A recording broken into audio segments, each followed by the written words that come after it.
Live from Melbourne, this is 7's Afternoon News with Jacqueline Felgate. This afternoon, Malcolm Turnbull sworn in as Australia's 29th Prime Minister. The homicide squad investigates the suspicious death of an elderly man near Ballarat. Also, high praise for paramedics from the people whose lives they've saved. 2 women injured when speed combined with wet and slippery roads. And all eyes on HAYNE as he makes his big-time debut with the 49ers. Good afternoon. Those stories soon, but first, after a tumultuous 24 hours in politics, Australia has a new leader, with Malcolm Turnbull sworn in as our 29th Prime Minister. After the official ceremony at Government House, it was down to business as Mr Turnbull fronted his first question time in the top job. Maria Jovanovic has today's developments and reactions. It's finally official. I, Malcolm Turnbull, do swear that I will well and truly serve the people of Australia. Malcolm Turnbull is Australia's 29th Prime Minister. This is a great time to seize the day. I'm filled with optimism. The victor of last night's Liberal leadership challenge is feeling the love, while those who helped get him there deal with the weight of bringing down a first-term Prime Minister. There are some very difficult times and it's a very emotional time for a lot of people.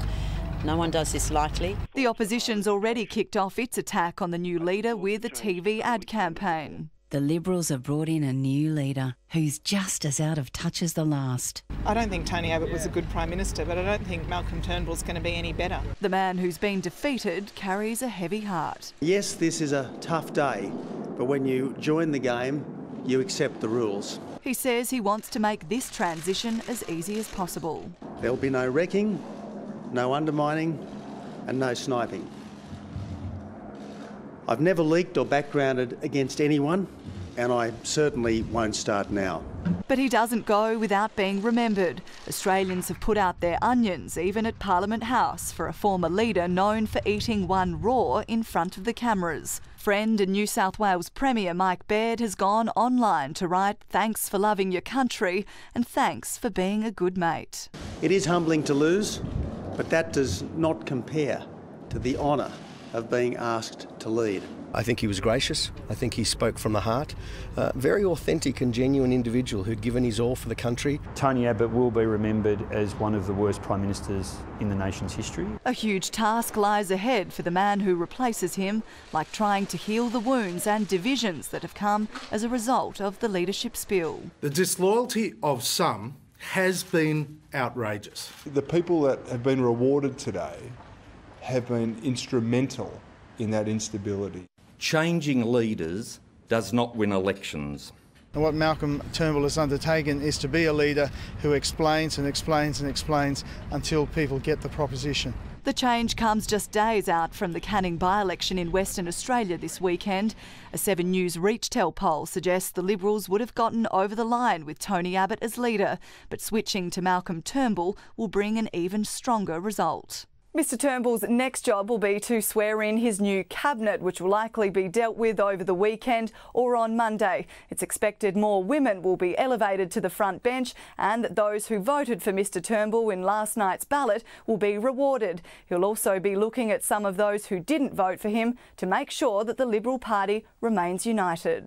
That's the real test now. Minor parties and independents say over the rainbow there may even be hope for policy changes too. If it's just a question of changing the captain but the ship sailing in the same direction, then it really is going to be business as usual. I think he has a good personal relationship with most of the crossbench. Voters are riding on it, given he's the 5th Australian Prime Minister in 5 years. Congratulations, Prime Minister.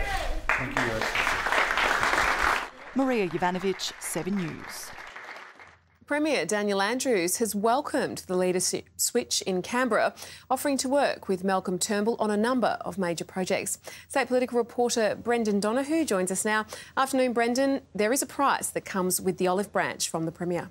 Well, that's right, Jack, and it's a very big price, probably more than $20 billion. But Premier Daniel Andrews is hopeful of a new era of federal-state cooperation when it comes to major projects, and that follows a fairly toxic relationship with Tony Abbott, who, of course, backed Dennis Napthine, the former Premier, over the East-West Link tunnel that's now been dumped because of the new state Labor government coming in last November. Now, the Andrews government's wish list is fairly big. It includes money to go towards the Metro Rail link, which is worth about $11 billion, rail crossings throughout Melbourne, the Western Distributor, which would be a second river crossing, improvements to freight rail lines in Victoria's Murray Basin, and saving defence jobs at Williamstown's shipyards. Now, here's some reaction from State Parliament up at Spring Street today.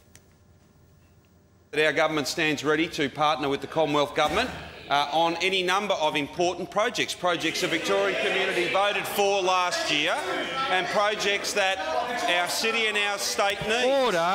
At the top of that list, of course, is the Melbourne Metro Rail project. It is not new for this government to be begging for money for their own projects they haven't funded properly. That's what they've done for the last 9 months. Defending Tony Abbott to the last. That's what they're doing over there.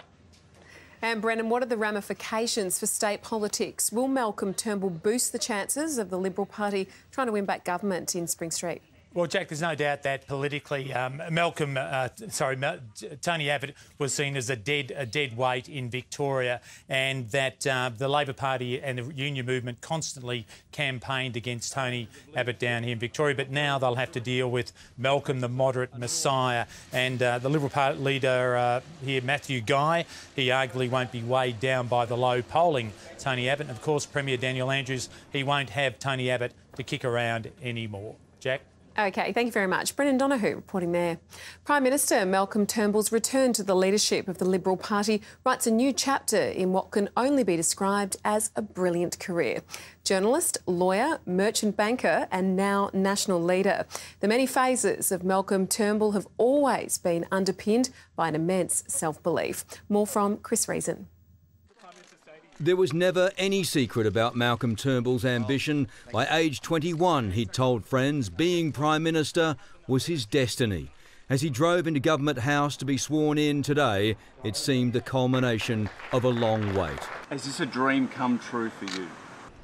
This is a turn of events I did not expect, I have to tell you, but it's one that I'm privileged to undertake, and one that I'm certainly up to. Thanks. His appointment as the nation's 29th Prime Minister, the latest in a long line of career changes. He's been journalist, barrister, banker, sharp and supremely self-confident. He was a one-time counsel to Kerry Packer, cementing his reputation as an upstart young lawyer, taking on the British government in the famous Spycatcher trial. We're very happy about the judgment. He headed the Republican movement in 1999, placing him firmly on the national stage, taking aim at John Howard when Australia voted no.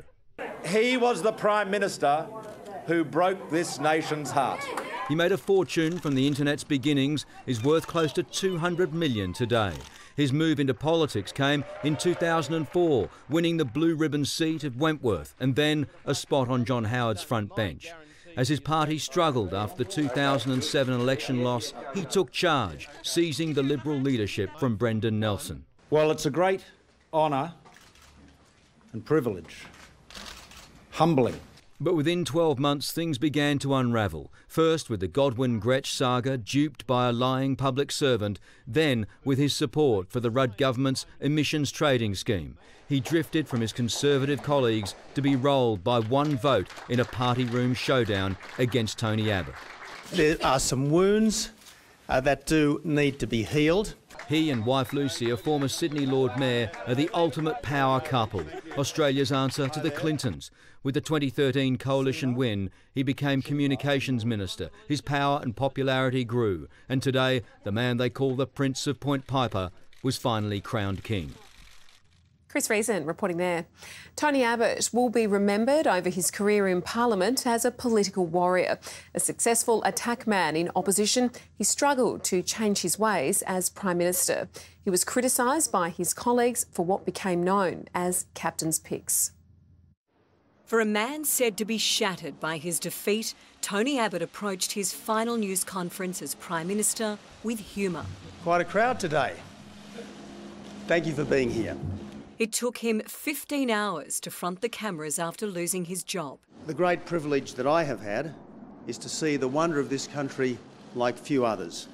And I want to thank the Australian people for giving me the honour to serve. Last night was the longest of walks for a man so often on the move and on the rise.